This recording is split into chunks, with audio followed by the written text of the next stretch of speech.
Assalamu alaikum wa rahmatullahi ta'ala wa barakatuh. J'espère que vous allez tous bien, Inch'Allah. Je vais vous lire ici un texte qui est inspiré par des versets du Coran et par d'autres sources. Je l'ai intitulé Le bien guidé et les prophètes. Bismillah. Voici un livre explicite. C'est un guide. Il apporte une bonne annonce aux croyants. Il appelle à la prière, et c'est une connexion avec notre Créateur. Il appelle à la zaka, et c'est un don de soi, un sacrifice de notre propre personne pour notre Créateur, afin de propager sa lumière sur tous les horizons et rejoindre notre véritable demeure, celle de l'au-delà. Lorsque la prière et la zaka sont pratiquées de façon assidue, notre esprit se connecte avec notre Créateur et devient un bon guide pour nous. Dans le cas contraire, nous devenons aveugles. L'esprit aide le cœur à savoir voir, ainsi nous devenons savants. Et le savant est mieux que le croyant, car la croyance n'est qu'une partie du savoir. Ainsi, tu reçois la compréhension du Coran de la part d'un savant.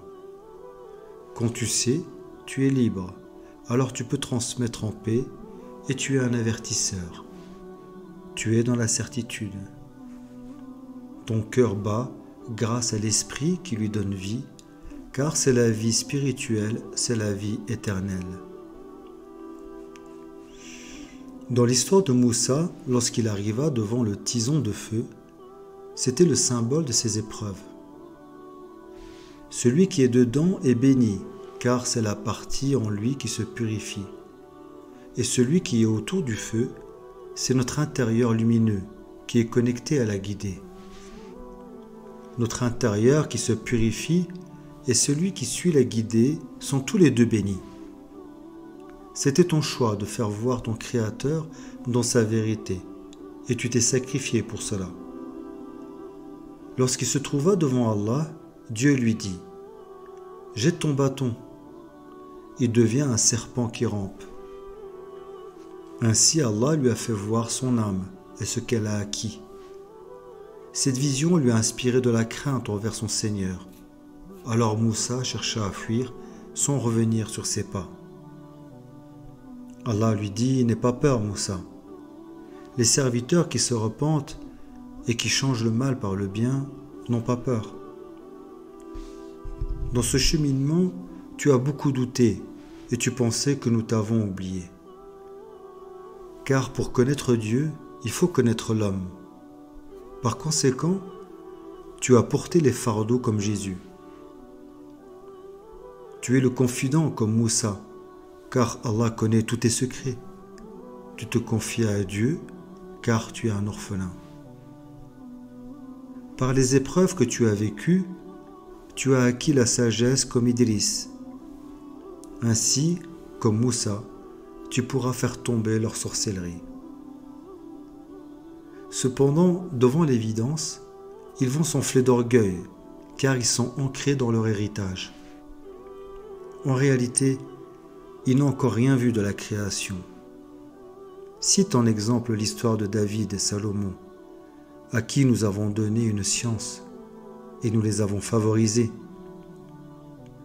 C'est pour cette raison qu'ils ne pourront pas te connaître sans fournir d'efforts. Salomon a hérité de son père David le langage des oiseaux. Et Allah lui a rassemblé une armée constituée d'hommes, de djinns et d'oiseaux. Tu es comme Mohammed, mais différent dans la remontée. Et tu as appris dans ton ascension que Dieu est sans limite.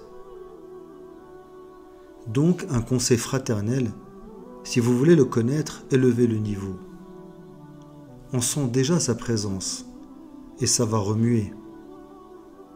Comme cela a été le cas avec la fourmi, qui a ressenti la présence de l'armée de Salomon.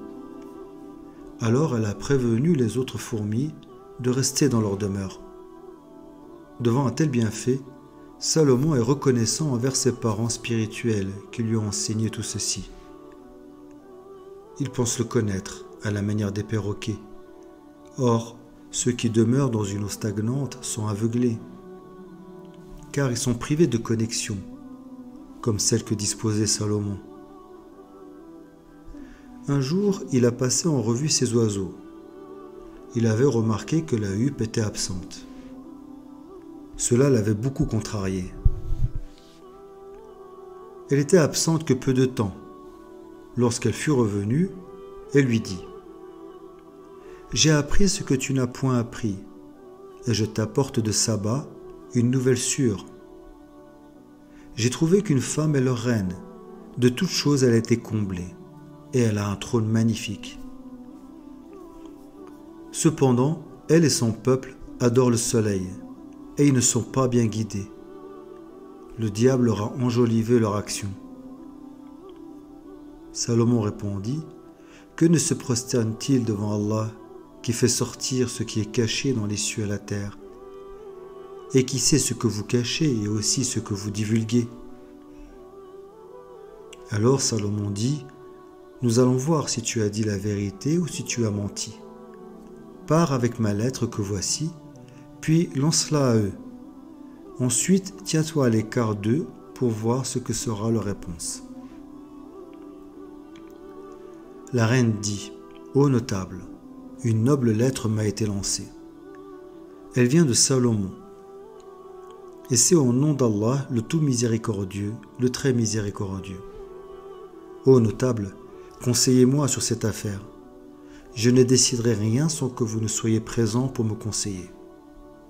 Il me demande de faire un choix ou réaliser un rêve, de faire le choix de la réforme, celui de faire un avec le corps, l'âme et l'esprit, atteindre la complétude, celui d'être reconnaissant et réaliser un monde nouveau, un choix pour revivifier les manières, les pensées et redécouvrir la générosité et la bonté, un choix pour prendre soin de nos proches, de nos familles, de nos voisins, des plus démunis, des accidents de la vie et du monde entier, de prendre soin de tout ceci comme un nouveau-né et ne plus s'obstiner avant qu'il ne soit trop tard, ou alors s'enfoncer dans la mauvaise voie. » La reine de Saba comprend que Salomon ne compte pas sur la force et qu'il appelle à la réforme et à l'ordre. Elle décida alors de lui envoyer un présent. Puis, lorsque la délégation arriva auprès de Salomon, celui-ci dit : « Est-ce avec des biens que vous voulez m'aider, alors que ce qu'Allah m'a procuré est meilleur que ce qu'il vous a procuré ? Mais c'est vous plutôt qui vous réjouissez de votre cadeau. Retourne vers eux. Nous viendrons avec les journaux d'Allah, contre lesquels ils n'auront aucune résistance, et nous les ferons sortir du monde de l'ici-bas et de l'ignorance. Car Salomon sait que l'humanité est semblable aux fourmis. Ils sont tous différents et variés, par la grâce et la volonté divine. Dieu est le seul garant de toutes les créatures au niveau équité. » Salomon dit : « Ô notable, qui de vous m'apportera son trône avant qu'il ne vienne à moi soumis ?» Un djinn redoutable dit : « Je te l'apporterai avant que tu ne te lèves de ta place. Pour cela je suis fort et digne de confiance. » En effet, il y en a qui pensent être sur la bonne voie et tentent de passer en force pour apporter leur soutien.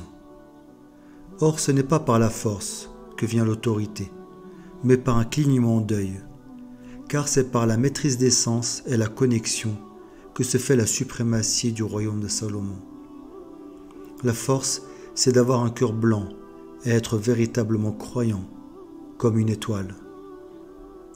Ceci demande du travail, or, s'il n'y a pas d'effort, on finit par occuper la place de la cigale. Pour eux, il n'y aura que des fardeaux et des regrets d'avoir ignoré le fait que tout peut changer dans le bien en un clignement d'œil. Il faut pour cela ascensionner et passer les épreuves jusqu'à la porte du 6. Passer le test du Qarin, celui qui vérifie tous nos acquis avec exactitude. afin d'accéder à la station 7. C'est la station de la maîtrise de notre être, où on s'abandonne entièrement à notre Créateur. Cet état permet d'être connecté à ceux qui agissent sans intérêt. Ils sont confiants dans le fait de savoir que le bien guidé n'est pas limité. Ils savent que le bien guidé saura démontrer la vérité, comme Salomon l'avait démontré auparavant en changeant le trône de Saba. Quand elle fut venue, on lui dit « Est-ce que ton trône est ainsi ?» Et elle dit « C'est comme s'il l'était. » Salomon dit « Le savoir nous a été donné avant elle, et nous étions déjà soumis. » Cette vérité était dorénavant visible, de façon limpide, comme à travers le cristal. Cette vérité lui dévoila ses jambes, c'est-à-dire ce sur quoi elle se reposait, et cela était masqué par le voilage de la robe. Or, ce qu'elle adorait en dehors d'Allah l'empêchait d'être croyante, car elle faisait partie d'un peuple mécréant. Salomon, par la grâce de Dieu, a permis de faire d'eux des bien guidés. Les bien guidés devaient se décharger, dépoussiérer pour l'instant T. Alors il sourit de voir leur chevaucher. Et il se souvient de s'être engagé à la source de la connaissance qui fait sa reconnaissance et que tous un jour sauront vivre en confiance. Il y avait deux groupes qui se divisaient et se disputaient, comme dans l'exemple du peuple de Thamoud avec le prophète Saleh. Il reprochait au prophète d'être un porteur de malheur, alors que chacun avait la capacité de discerner la mutation de la vérité illimitée. Cela est accessible uniquement si on cesse de limiter le Créateur dans les esprits et de n'avoir aucun intérêt comportemental. Cela paraît difficile, mais cela est possible. À ces derniers, le prophète répliqua « Votre sort dépend d'Allah, mais vous êtes des gens qu'on soumet à la tentation. » Ils ourdirent une ruse et nous ourdîmes une ruse sans qu'ils ne se rendent compte. Regarde donc ce qu'a été la conséquence de leur stratagème. Nous les fîmes périr, eux et tout leur peuple. Voilà donc leur maison déserte à cause de leurs méfaits. C'est bien là un avertissement pour des gens qui savent. Cependant, on ne leur avait demandé que de faire un choix, ou choisir une vache, celle du sacrifice. Mais ceci est la conséquence de leur acte, à force de voir la vérité et de l'ignorer. Et nous sauvâmes ceux qui avaient cru et étaient pieux, car la reconnaissance est notre préférée. Le Seigneur parachève des temps, des instants, mais n'a pas de clôture. Simplement, il y a des voies limitées, empruntées en héritage, comme cela était le cas avec le peuple de Lot. Ils reprochèrent au prophète d'affecter la pureté alors qu'il s'adonnait à la turpitude. Ils dirent « Expulsez de votre cité la famille de Lot, car ce sont des gens qui affectent la pureté. » Nous le sauvâmes ainsi que sa famille, sauf sa femme, pour qui nous avions déterminé qu'elle serait du nombre des exterminés. Peu importe ce que font les négateurs, la vérité est sans frontières, et de n'importe quelle vache ou choix, elle paraîtra. La vérité ne peut pas être enfermée dans un héritage.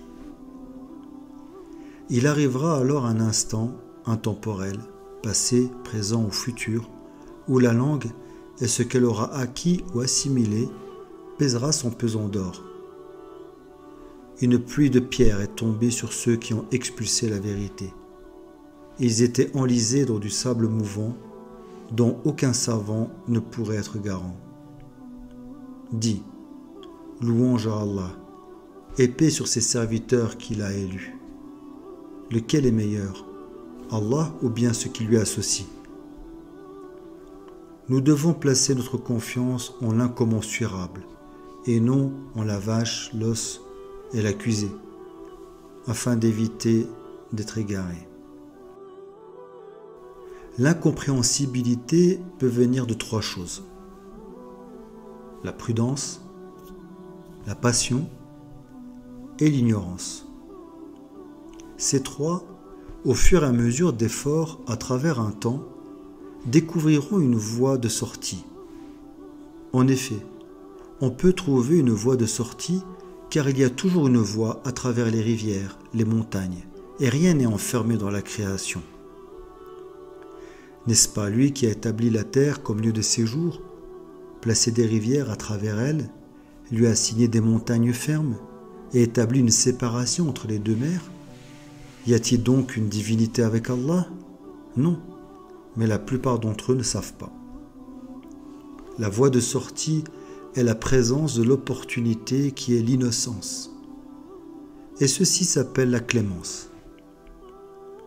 N'est-ce pas lui qui répond à l'angoissé quand il l'invoque et qui enlève le mal et qui vous fait succéder sur la terre, génération après génération?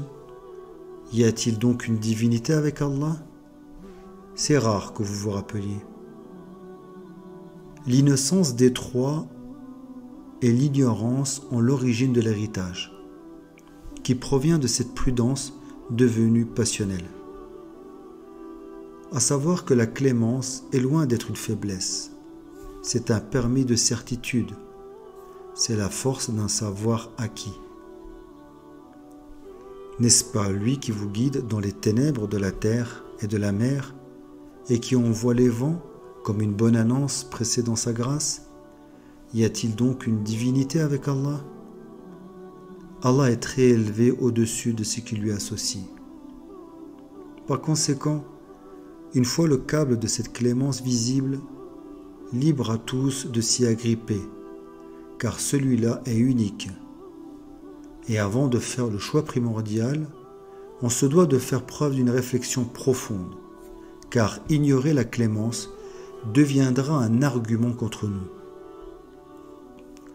À savoir que dans l'obligation de la clémence, il faut informer que les 3, prudence, passion, ignorance, sont parties intégrantes de ces 6 courants. 1. Le culte musulman. 2. Le culte chrétien. 3. Le culte judaïsme. 4. Le culte idolâtrie. 5. Le culte science, scientologie. 6. Le culte athéisme. Personne ne connaît l'inconnaissable. Il y a une voie purificatrice dans les 6 dogmes qui rétablit l'innocence à travers ces 3 sources d'incompréhension qui sont prudence, passion et ignorance. Mais leurs sciences se sont rejoints au niveau de l'autre monde, de l'au-delà, alors qu'ils doutent là-dessus. Et ils sont devenus aveugles à ce sujet. Or, tout effort pour semer dans cette voie réunificatrice fait germer un fruit pur. Ils ont douté sur la résurrection. Allah dit que c'est une miséricorde d'Allah. Lorsque sa promesse viendra, il la nivellera. Ceci est un trésor des orphelins qui se trouvait sous le mur.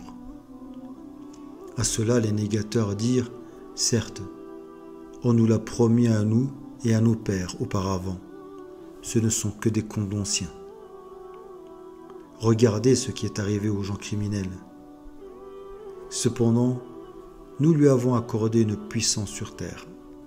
Alors, ne t'afflige pas sur eux et ne sois pas angoissé par leur complot. Pour une bonne action, il y aura une belle récompense. Et ils disent: pour quand cette promesse si vous êtes véridique? N'ont-ils pas vu que nous avons rassemblé pour Salomon une armée d'hommes, de djinns, d'oiseaux en rang? Dis, il se peut qu'une partie de ce que vous cherchez à hâter soit déjà sur vos talons. Nous l'avons témoigné auparavant avec la reine de Saba, lorsque son royaume était satisfait de sa force. Alors elle finit par se prosterner à Allah et s'est soumise à Salomon.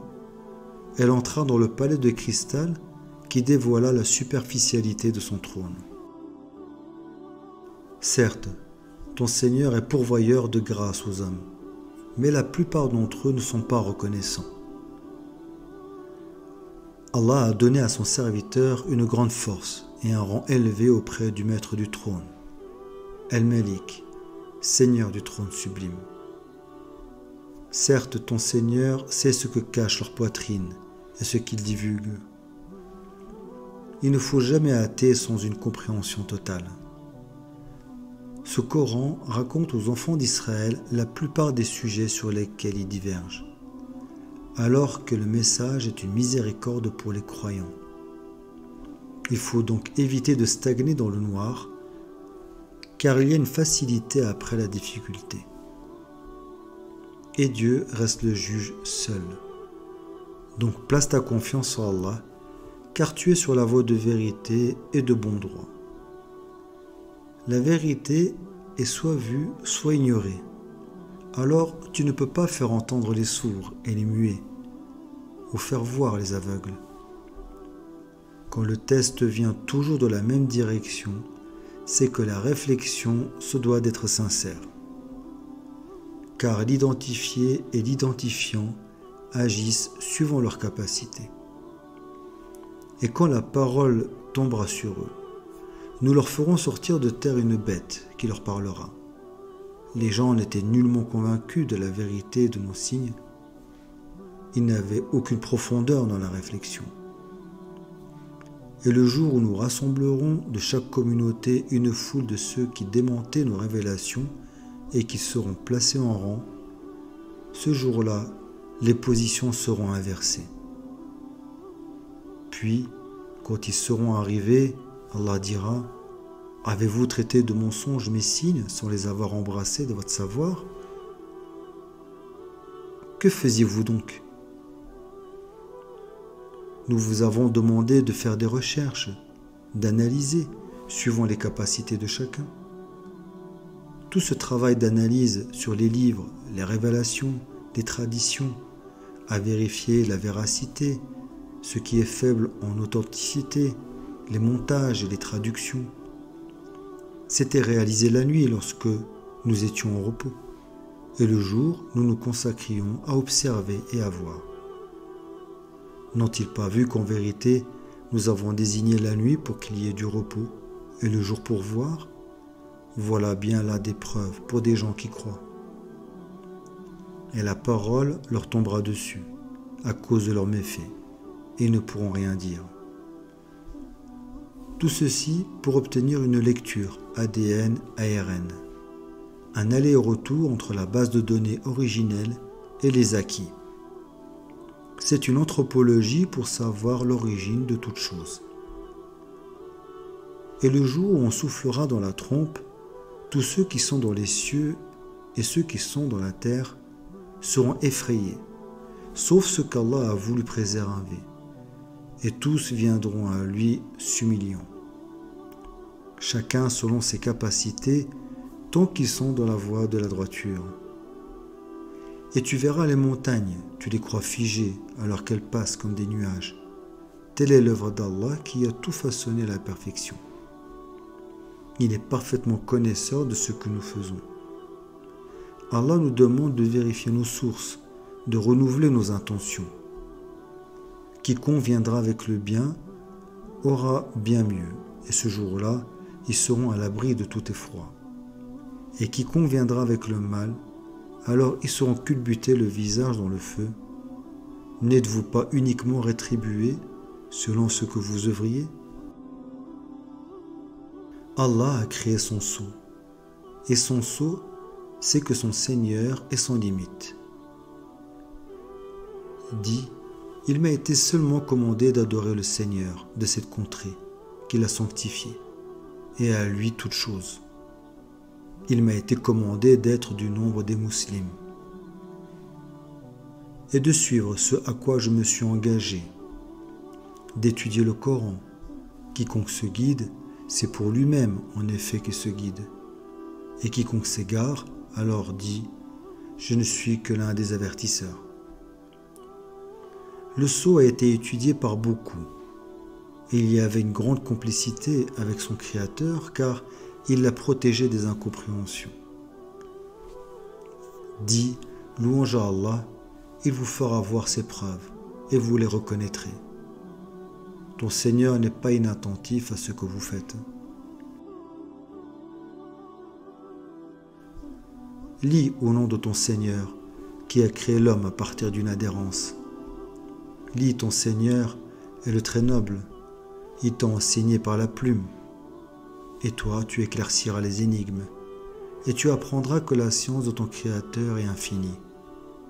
Il t'a enseigné ce que tu ne savais pas. Et pour ce chemin, il t'a donné un cœur pur. Prenez garde, vraiment l'homme devient rebelle, dès qu'il estime qu'il peut se suffire à lui-même. Ils se détournent par leur choix à la naissance. Or, c'est vers ton Seigneur que se fera le retour. Et cela n'engendrera que du retard, car ils empêchent la salade, la connexion. Et cela devient une pénibilité pour tous. Et s'il tourne le dos et qu'il fait appel à son ego, nous appellerons nos gardiens. C'est une condition de notre Seigneur pour rectifier les erreurs et rester sur la voie de vérité. Par conséquent, ne lui obéis pas, prosterne-toi et rapproche-toi. Tes proches sont déjà là, ceux qui n'ont aucun intérêt, tandis que les autres sont en route, certains même sans le savoir. Lorsque vint le secours d'Allah ainsi que la victoire, c'est un don d'Allah de faire de tous des bien guidés. Ils rentrent en foule dans la religion d'Allah. Tu t'es investi sans compter en pensant aux autres et jamais à toi. Célèbre alors la gloire d'Allah, son sceau reconnaissant, le sceau des saints. Fin. Alhamdulillah Rabbil Alamin. Barakallahu fikum. Assalamu alaikum wa rahmatullahi wa barakatuh.